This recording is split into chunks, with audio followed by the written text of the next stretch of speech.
Yes, well, the book Making a Point is called The Pernickety Story of English Punctuation, and I chose the word pernickety, or persnickety as it's turned out to be in the United States, quite deliberately, because there's no subject in language that raises the emotions more than punctuation does.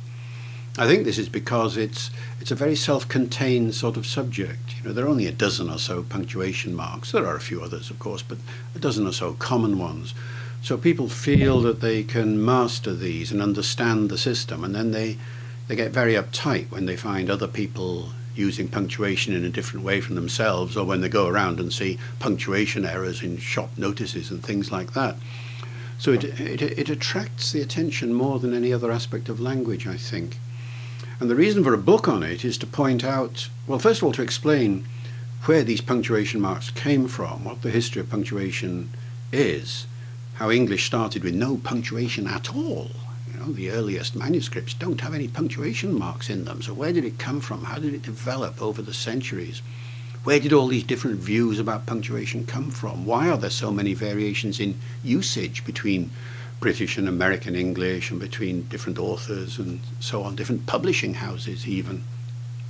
When you start describing the punctuation system in this way, what you find is that there are just so many exceptions to the rules. You know, even the basic rules, like when you use a full stop, have exceptions. You know, not all sentences end in full stops. You see, if you go looking around, you see exceptions everywhere.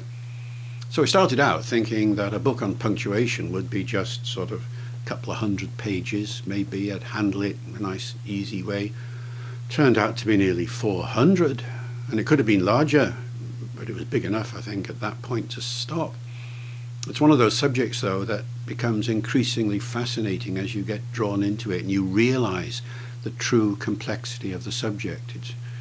Nobody, I think, has ever actually tried to produce a historical and synchronic account of punctuation before. There have been lots of very good and useful short guides to punctuation, of course, but I found that it's a subject that really warrants greater depth, and that's why I wrote it.